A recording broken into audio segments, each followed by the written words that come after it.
right, well, good morning. And besides my alarm clock, my other favorite notifications I get for good morning is the National Day calendar. I don't know why I have it, but I love it. So every day is a different national day.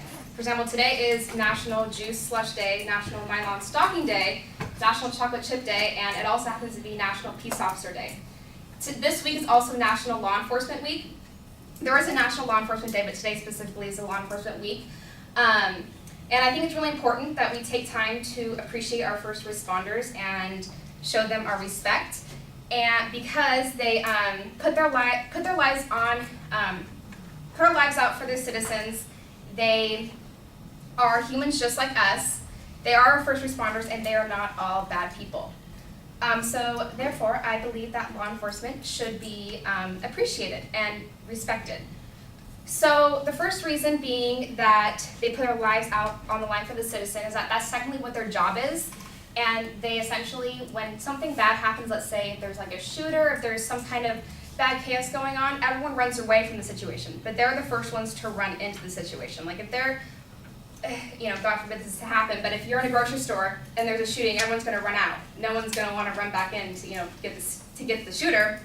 And I think that's really important to realize that they are the ones that are putting their lives on the hand to keep their community safe. And I think that's very important.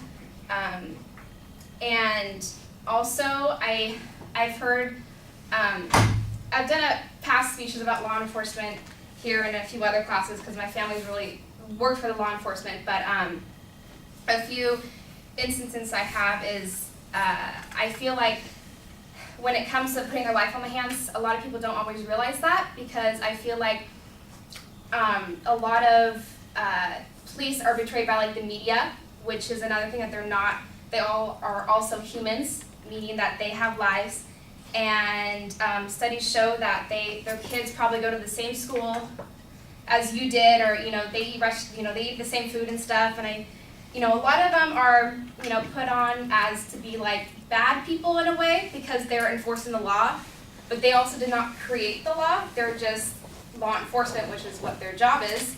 And for example, this was actually last Monday, I believe. My dad was at Chipotle in uniform. He loves Chipotle. He gets it all the time. And he put his bowl down at the at the table and got to get his drink. And a homeless lady walked up and took his food and just threw it. And my dad was like, okay, that's just okay. And he was like, oh, can I help you? And she was like, I don't like you. And my dad was like, oh, we've actually never met before. Nice to meet you. I'm officer, whatever. And she said, you don't care about us. And my dad kind of laughed. He said, you know what, we do care about you because that's my job. If I didn't care about people or the citizens, I wouldn't be sitting here putting my life on the hand for you all, in person. Turns out she was not in a good situation with housing. She got moved to her different, she was homeless, so she got moved to a different area. Also, they're also the first responders. And what I mean by that is no matter the situations, they're always the first ones there. No matter if it's a medical emergency or, whatever it may be. The police officers are always the first ones there because they're always constantly on the road. Firemen are always, they have to get their stuff prepared, but they're always the first ones to see what happens, especially when it comes to 911 calls, because they're the first ones that you're going to call or talk to when you get provided the information. And Officer Jay Stalin says that he once pulled over a lady, and she came out. She was very nervous because she was like, I think you're going to hurt me. I think you're going to hurt me. And it kind of put him in perspective of, well, I don't want people to think that I'm going to, just because I pulled them over for running a red light, that they're going to hurt me. So it was kind of like a big, wake-up call for him to realize and put out to other officers that, you should kind of be put as a good person. And not necessarily all a bad person, because they're also all good, because if they were not good, they would be not doing their job and not doing it correctly, and the people that are not doing their job are the ones who are getting punished for their wrong reasons. So overall, I believe law enforcement should be respected, not looked down upon, because they are the first responders. They are humans just like us. They have the same citizen rights, and they put their lives on the hand for their citizens. Thank you.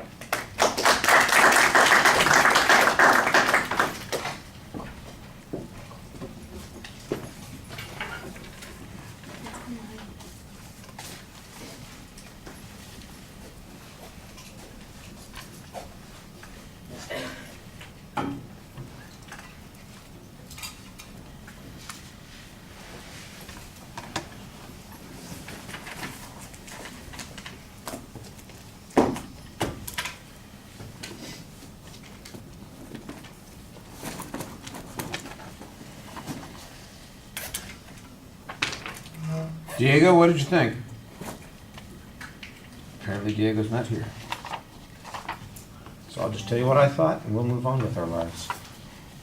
I like the opening, the idea that there's the national calendar is another thing that you like, similar to the alarm clock. I appreciate that. You tied it in with your topic in an interesting way.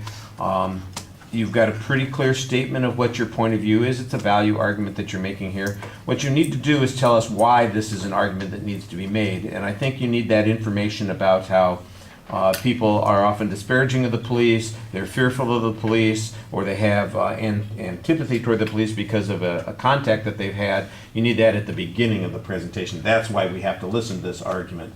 Because when you say, first responders, they're there, they go in while other people are running out. I'm going, yeah, so why is this an argument? You're just telling me something that is true. It's an argument because there are people who have a different view of what's going on there. And that's why you want to start with that.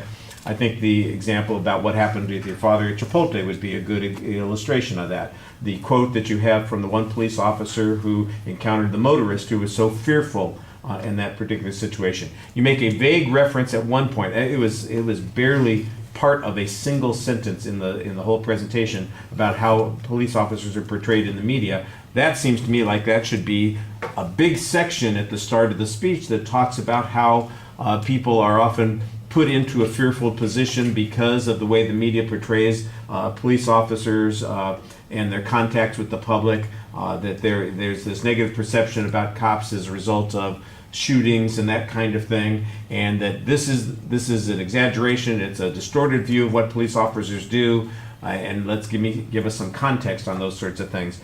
The stories are okay, but let's broaden it a little bit. There's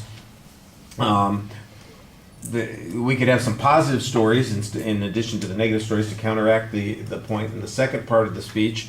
I would think that it would be easy to come up with some statistical information. For instance, how many police contacts are there on a daily basis in a city like Anaheim or Los Angeles or some local area, and you say, and how many of them turn out negatively that you hear about on the news? If you have 10,000 public contacts a day and you get one news story about it that portrays the cops negatively every week, that seems like we got a pretty high ratio here of positive contacts where people would be happy. And here's an example of Mrs. Smith, who was in desperate situation in the car accident, and the police came along and got her kids out of the back seat very heroically. Or a homeowner who was glad that the police showed up quickly when there was an intruder in their house. Or somebody who got talked out of a suicide because the first responders were there.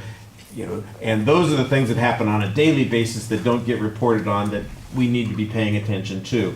So I like the idea of what you're talking about, but you need to build up a bigger need, and then you need to sell it a lot more. And I think you've kind of undersold it in this situation. You're kind of relying on just people's general assumption that cops, because they eat like other people, they have kids like other people, that therefore they're all like other people.